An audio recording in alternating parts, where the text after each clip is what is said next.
In this video, how to add Android Auto to your vehicle. You never have to worry about the updates. All updates happen inside your Android device. So today or 20 years from now, Android Auto is updated here and automatically appears here. You add apps here, so compatible apps automatically appear here. So you never have to worry about updating the interface because it all will happen inside your phone. Apple CarPlay has loaded. Now you can go into the CarPlay mode and control all your CarPlay features. For this demo, we connected Apple TV. Apple TV is very convenient in the car because you can have it anywhere, and using the remote, you can control it, and you don't have to have the Apple TV in your sight. You can just hide it anywhere and pretty much control it with the supplied remote. Chevy SIlverado, 2014 to 2020. All NavTool products are 100% designed and manufactured in the USA. Please support American jobs. NavTool, established in 2002. This interface does not replace factory radio or factory screen. This interface enhances the factory screen with features like Apple CarPlay, Android Auto, HDMI mirroring, and cameras. All factory features work the same as before. This interface is see-through, meaning the vehicle does not detect that the interface is installed in the car. This is a two-part video. Part 1, product demonstration. Part 2, product installation. If your vehicle is not equipped with factory Apple CarPlay and Android Auto, and you purchase an optional Apple CarPlay and Android Auto internal module, you will have Apple CarPlay and Android Auto. Let's demo Android Auto. Press here, and Android Auto will appear on the screen. Let's do quick demo of Android Auto. Android Auto is same in any car.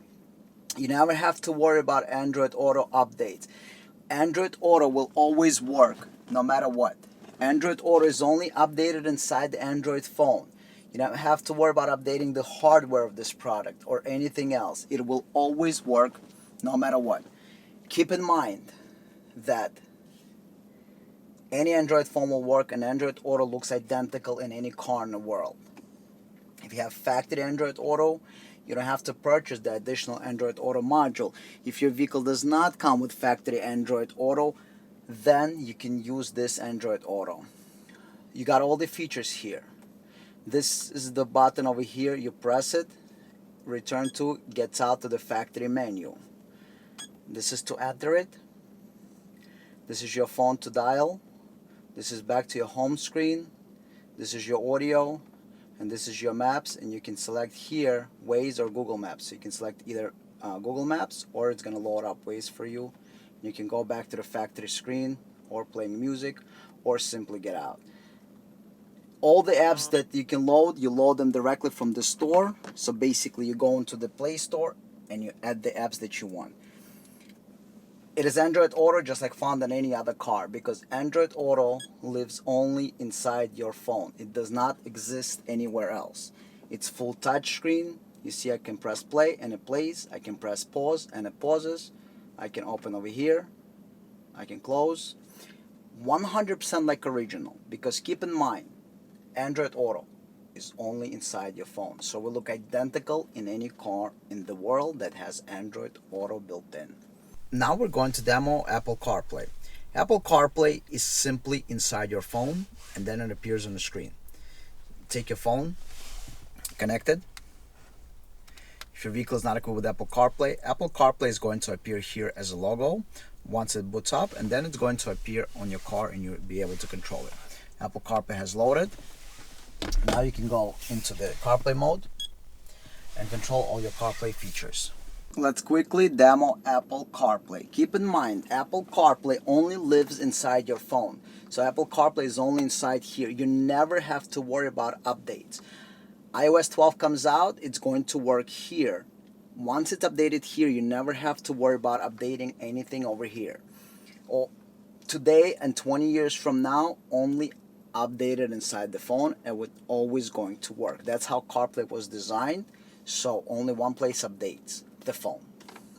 How do you control? This is just like original. If your vehicle has built-in Apple CarPlay, you don't have to purchase this. If your vehicle does not have Apple CarPlay, you can take advantage and purchase our CarPlay solution. It's 100% like original. You can swipe, or you can press down here, goes to the right, goes to the left. 100% responsive, just like original. start the app. Over here you got recent apps, maps, tuning radio, phone calls, all your favorite apps. You want to go home, press home. You want to get out, press home, press return to go out. We also have added for you bunch of other Siri. Press and hold and Siri comes out. Press to go back. And again, we have a lot of applications. Whatever app is available in the App Store that supports CarPlay, you can add it. This is not mirroring, this is 100% CarPlay. If you go into phone settings, you can easily rearrange the applications. We're going to go into the CarPlay, and you see over here, take a look. You see I want to move maps to the first position. Press and hold. I'm moving the map. Map is in the first position. I want to move map over here. Map is in the corner. Press return to go back to the factory screen. Let's demo the interface. Press and hold to enter the interface. HDMI. For this demo, we connected Apple TV. Apple TV is very convenient in the car because you can have it anywhere, and using the remote, you can control it, and you don't have to have the Apple TV in your sight. You can just hide it anywhere and pretty much control it with the supplied remote. You can connect also the following devices.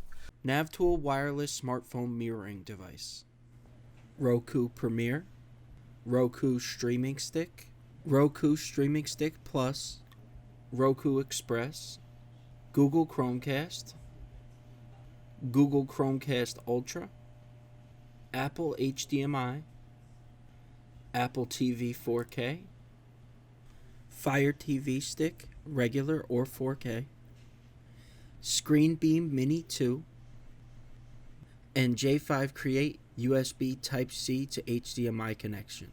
To leave the HDMI mode, press anywhere on the screen to go back to the main menu. This is a rear view camera. Because this vehicle is equipped with a rear view camera, this particular menu will not show anything. You have 3 more cameras. We connected a front camera. This is your front camera, left lane watch camera. You can get camera with lines or without lines.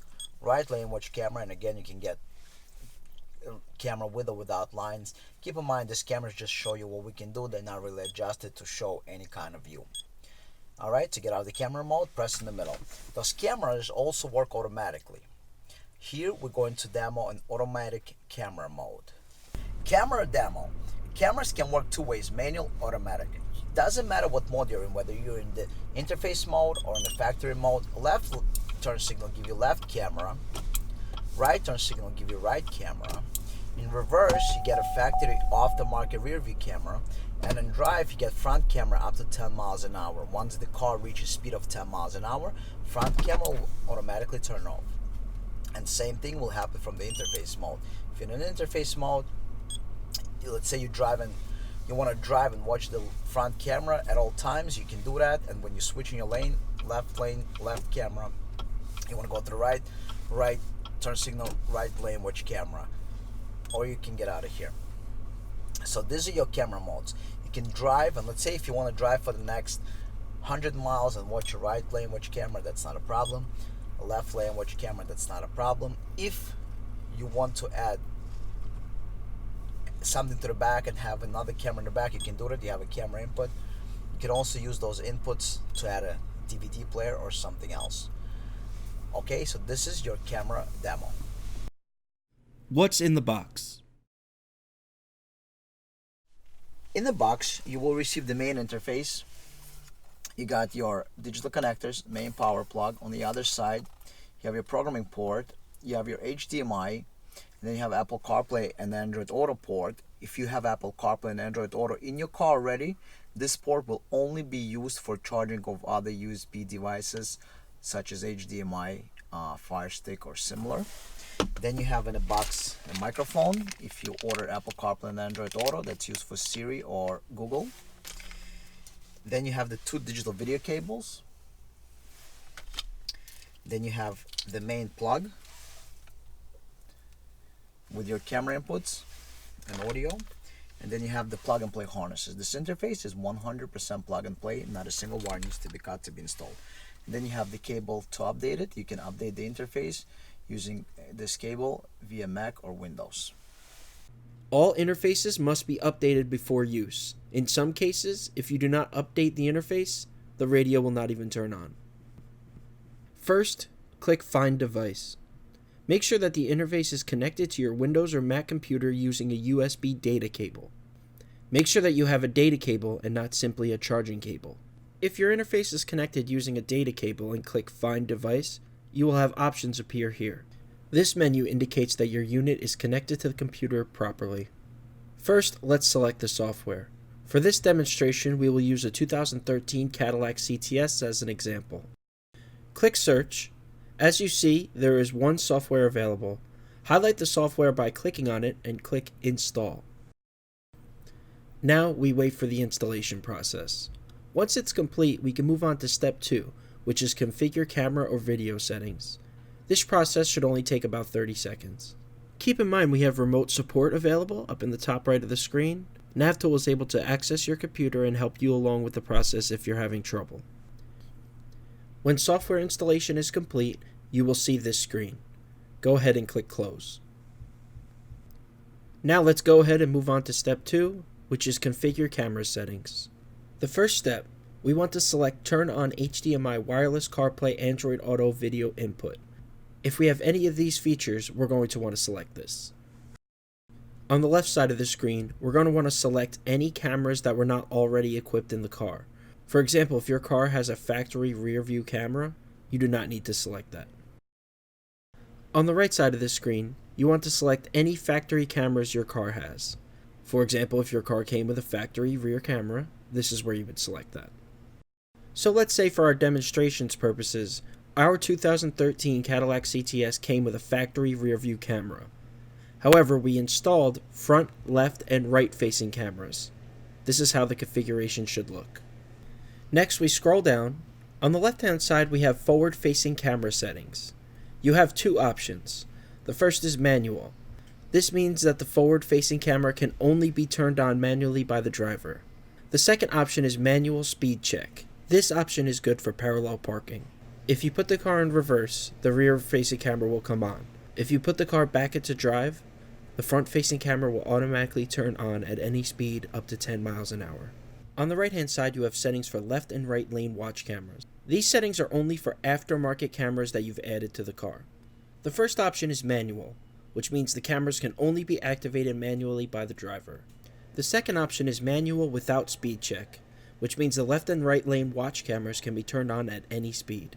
The last option is manual with speed check, which means the left and right lane watch cameras are automatically displayed with the use of the left and right turn signals, and your speed is above 50 miles per hour. When all the settings are complete and correct, go ahead and click Save Settings and then Close. Next, you have on-screen display settings. These are the settings of the 4 camera inputs. This is basically the display name for each of the cameras. You can make it input 1 or front camera, input 2 or rear camera, etc. If you're using the basic 4 cameras, front, back, left, and right, we find it's easier to just leave them as the camera name. Also, deselect all of the options on the left regarding overlay text. Once you're happy with your settings, go ahead and click Save Settings. Feature activation is only available in certain vehicles, so go ahead and disregard it. And that's it, you're finished. Go ahead and disconnect the interface from the computer and proceed with the installation. Interface installation. First step, you remove the trim bezel around the radio. All you need is a tool like this. You can insert it anywhere you want on the bottom, and it's just going to come out. And then using your hands, you can pop the rest of it out. It just simply comes out. There's nothing really holding it. Once you remove the trim panel, put it to the side and avoid scratching it. Now you need to remove screws. You have 4 screws. 1, 2, 3, and 4. We previously removed those screws. Once you remove those screws, they're simply small screws, and you take them off by using a 7mm head like this. Once you remove the screws, this whole panel just comes out. There are 2 clips holding it. Just pop it out, and that's it. and you can put it down or disconnect it. We don't need to disconnect it because all you need to access this connector. This is the same connector you're going to use to install the interface, and also if you have a DVD player in your car and you want to install video in motion to use the DVD player, you can use the same connector. Video in motion interface are also available. You unplug this connector and you take the supplied plug that we gave you. You plug in here and you plug in here. Your connections are done. You have a long wire here. That wire has to go to the other side. But before the wire is going to go to the other side, we need to remove the glove box. Alright, so now we're going to remove the glove box. Open the top glove box. Open the bottom glove box. You'll find 2 screws here and 2 screws on the bottom. And the glove box will just come out basically towards you. So once you remove all the screws, you can just take the glove box out, starting from the top to the bottom. The glove box comes out, so let me show you the screws. You got 2 screws right here. You got 2 screws on top here, and you got 2 screws all the way in the bottom, so you can access them. They're hex screws. So basically 2 screws on the bottom here, 1 and 2, and then you got 2 screws inside here. It's very easy. It comes out. There's nothing holding it. It takes, as fast as you remove those 4 screws, just pull it down, and it comes out. Now we need to snake this wire to the side, to over here, to inside the glove box, so we can put the screen back in. So basically, you got this long wire. You're going to insert it in here, and through the back, you'll be able to reach with your hand.